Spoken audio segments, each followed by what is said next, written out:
আসসালামু আলাইকুম। সবার আগে বাছাই করা 10টি আন্তর্জাতিক খবর জানিয়ে দেব। প্রথমেই থাকছে শিরোনাম। তবে তার আগে অনুরোধ থাকবে ভিডিওটিতে একটি লাইক দিবেন।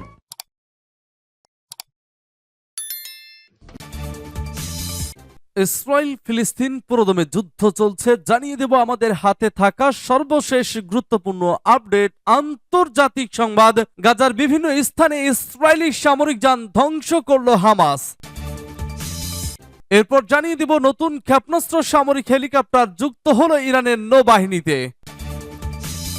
আরো জানিয়ে দেব গাজায় দীর্ঘ হচ্ছে লাশের সারি, নিহত 20,000 ছাড়ালো। এবং জানিয়ে দেব খেরসনে রুশ হামলায় নিহত 4। সর্বশেষ জানিয়ে দেব রুশ কূটনীতিককে তলব করে যা বলল ইরান। শুনছিলেন সংবাদ শিরোনাম, এখন বিস্তারিত। তবে তার আগে অনুরোধ থাকবে ভিডিওটিতে একটি লাইক এবং কমেন্টস করে জানিয়ে দিন আজকের এই ভিডিও সম্পর্কে আপনার মূল্যবান মতামত। আর অবশ্যই এই ভিডিওটি আপনার ফেসবুকে শেয়ার দিয়ে ছড়িয়ে দিন। আর জানিয়ে দিন আপনি কোন জেলা থেকে বা কোথা থেকে আমাদের সংবাদ শুনছেন এবং দেখছেন।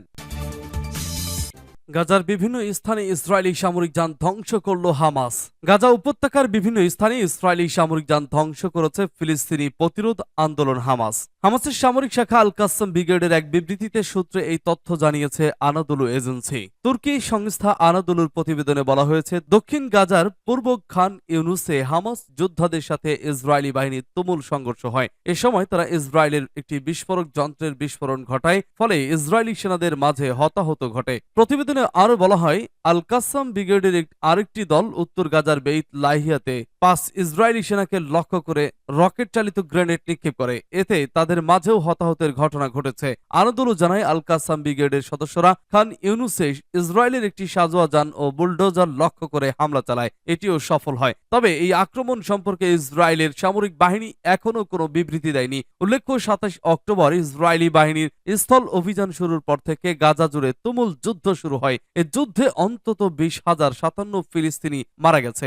এছাড়া 53,320 জন আহত হয়েছে। তাদের অধিকাংশই শিশু ও নারী। এছাড়া এ যুদ্ধে গাজার অবকাঠামোর ব্যাপক ক্ষয়ক্ষতি হয়েছে। সূত্র মিডল ইস্ট মনিটর। নতুন ক্ষেপণাস্ত্র সামরিক হেলিকপ্টার যুক্ত হলো ইরানের নৌবাহিনীতে।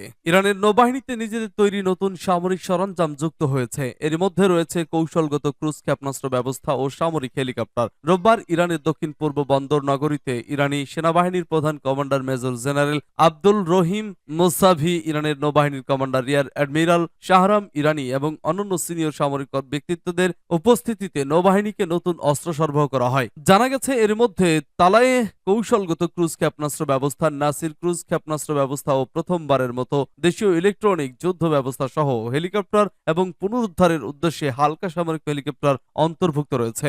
8টি লঞ্চার সহ surface to surface missile system, Jamaran ডেস্ট্রয়ারে বসানো সানজার স্মার্ট লোটারিং ও সুইসাইড ড্রোন, ইলেকট্রনিক ওয়ারফেয়ার ও নজরদারি অপারেশনের জন্য ব্যবহৃত একটি বহুমুখী ড্রোন সিস্টেম, ডুবুরি শনাক্তকরণ ব্যবস্থা এবং বন্দরে ব্যবহৃত সিরভান টাগবোটও বাহিনীটিকে সরবরাহ করা হয়েছে।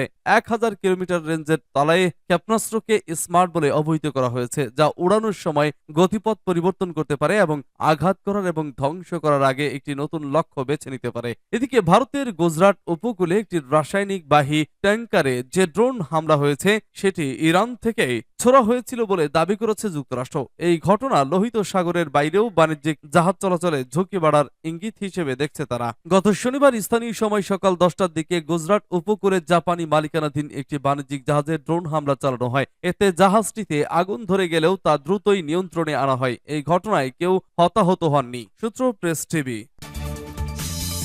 গাজায় দীর্ঘ হচ্ছে লাশের সারি, নিহত 20,000 ছাড়ালো। অবরুদ্ধ গাজা উপত্যকায় সময়ের সঙ্গে সঙ্গে লাশের সারি দীর্ঘ হচ্ছে। ইতিমধ্যেই সেখানে নিহতের সংখ্যা 20,000 ছাড়িয়ে গেছে। গত 7 অক্টোবর থেকে চলা সংঘাত এখনো থামার কোনো লক্ষণ নেই। ইসরায়েলি বাহিনীর অব্যাহত বিমান হামলার বলি হচ্ছে নিরীহ ফিলিস্তিনিরা। আল জাজিরার এক প্রতিবেদনে জানানো হয়েছে, গাজায় এখন পর্যন্ত 20,258 জন নিহত হয়েছে। আহত হয়েছে আরো 53,688 জন। অপরদিকে পশ্চিম তীরে নিহত হয়েছে ৩০৩ জন এবং আহত হয়েছে আরও ৩,৪৫০ জন। গত ৭ অক্টোবর ইসরায়েলের সীমান্তে প্রবেশ করে আকস্মিক হামলা চালায় ফিলিস্তিনি স্বাধীনতাকামী সংগঠন হামাস। তারপরেই গাজায় পাল্টা আক্রমণ শুরু করে ইসরায়েল। সে সময় থেকে এখন পর্যন্ত সংঘাত চলছেই। গাজার বিভিন্ন স্থানে হামাসকে নির্মূলের অজুহাতে দিন-রাত হামলা অব্যাহত রেখেছে ইসরায়েলি সৈন্যরা। এতে প্রায় প্রতিদিনই নিরীহ ফিলিস্তিনিরা প্রাণ হারাচ্ছে, বাদ যাচ্ছে না নারী বা শিশুরাও। গাজা সরকারের মিডিয়া অফিস জানিয়েছে গত ৭ অক্টোবর থেকে এখন পর্যন্ত ১০১ জন সাংবাদিক প্রাণ হারিয়েছেন। একই সময়ে ইসরায়েলি বাহিনীর হামলায় অর্ধ শতাধিক মিডিয়া অফিস পুরোপুরি বা আংশিক ধ্বংস হয়েছে। আল জাজিরার এক প্রতিবেদনে জানানো হয়েছে তাদের আরবিক ক্যামেরাম্যান সামের আবু দাকাও হামলায় নিহত হয়েছেন। এদিকে গাজায় ইসরায়েলি বাহিনীর বিমান হামলায় জাতিসংঘের এক কর্মী সহ তার পরিবারের ৭০ জনেরও বেশি সদস্য নিহত হয়েছে। গাজা সিটির কাছে জাতিসংঘের কর্মী ইসাম আল মোঘরাবি, তার স্ত্রী, ৫ সন্তান সহ তাদের আরও বেশ কয়েকজন স্বজন ইসরায়েলি বাহিনীর বোমা হামলায় নিহত হয়েছেন। জাতিসংঘ উন্নয়ন কর্মসূচি এক বিবৃতিতে এ তথ্য নিশ্চিত করেছে। ইউএনডিপির প্রধান আসিম স্টাইনার বলেন, গাজায় আজ আমাদের ইউএনডিপির সহকর্মী এবং তার পরিবারের সদস্যদের মৃত্যুর খবর ঘোষণা করতে গিয়ে আমি গভীরভাবে শোকাহত।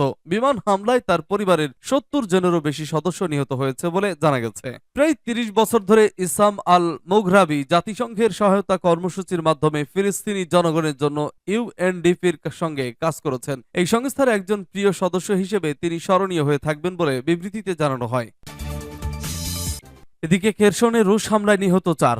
ইউক্রেনের দক্ষিণাঞ্চলীয় শহর খেরসনে রুশ গোলাবর্ষণ ও ড্রোন হামলায় ৪ জনের মৃত্যু হয়েছে। এতে আহত হয়েছে আরও অন্তত ৯ জন। খেরসনের গভর্নর ওলেকজান্ডার প্রকোদিন শনিবার জানিয়েছেন, খেরসন শহরের দক্ষিণ পূর্বে স্টানিস্লাভ শহরে ড্রোন হামলায় এক ব্যক্তি নিহত হয়েছেন। এরপর তিনি আরও ৩ জনের মৃত্যুর বিষয়টি নিশ্চিত করেছেন। রোববার সকালে প্রকোদিন টেলিগ্রাম লিখেছেন, একটি আবাসিক ভবনে রুশ আর্টিলারি শেল আঘাত আনায় ৮০ বছর বয়সী এক দম্পতি নিহত হয়েছেন। ধ্বংসস্তূপ পরিষ্কারের পর মধ্য খেরসনে এক মৃত ব্যক্তির লাশ পাওয়া গেছে। তার পরিচয় এখনও নিশ্চিত হওয়া যায়নি বলে জানান তিনি। কিয়েভ ইন্ডিপেন্ডেন্টের মতে গত একদিনে ওই অঞ্চলে ৮৮ বার হামলা হয়েছে। এদিকে ইউক্রেনের সশস্ত্র বাহিনী কর্তৃক প্রকাশিত তথ্য বলছে, এ পর্যন্ত ইউক্রেন যুদ্ধে রাশিয়া ৩,৫৩,১৯০ সেনা এবং ৫,৮৫৮টি ট্যাঙ্ক ও ১০৮টি সাজোয়া যুদ্ধযান এবং ৮,৩১৪টি আর্টিলারি সিস্টেম হারিয়েছে। এদিকে খেরসনে রুশ হামলায় নিহত ৪। ইউক্রেনের দক্ষিণাঞ্চলীয় শহর খেরসনে রুশ গোলাবর্ষণ ও ড্রোন হামলায় ৪ জনের মৃত্যু হয়েছে। এতে আহত হয়েছে আরও অন্তত ৯ জন। খেরসনের গভর্নর ওলেকজান্ডার প্রকোদিন শনিবার জানিয়েছেন, খেরসন শহরের দক্ষিণ পূর্বে স্টানিস্লাভ শহরে ড্রোন হামলায় এক ব্যক্তি নিহত হয়েছেন। এরপর তিনি আরও ৩ জনের মৃত্যুর বিষয়টি নিশ্চিত করেছেন। রোববার সকালে প্রকোদিন টেলিগ্রাম লিখেছেন, একটি আবাসিক ভবনে রুশ আর্টিলারি শেল আঘাত আনায় ৮০ বছর বয়সী এক দম্পতি নিহত হয়েছেন। ধ্বংসস্তূপ পরিষ্কারের পর মধ্য খেরসনে এক মৃত ব্যক্তির লাশ পাওয়া গেছে। তার পরিচয় এখনও নিশ্চিত হওয়া যায়নি বলে জানান তিনি। কিয়েভ ইন্ডিপেন্ডেন্টের মতে গত একদিনে ওই অঞ্চলে ৮৮ বার হামলা হয়েছে। এদিকে ইউক্রেনের সশস্ত্র বাহিনী কর্তৃক প্রকাশিত তথ্য বলছে, এ পর্যন্ত ইউক্রেন যুদ্ধে রাশিয়া ৩,৫৩,১৯০ সেনা এবং ৫,৮৫৮টি ট্যাঙ্ক ও ১০৮টি সাজোয়া যুদ্ধযান এবং ৮,৩১৪টি আর্টিলারি সিস্টেম হারিয়েছে।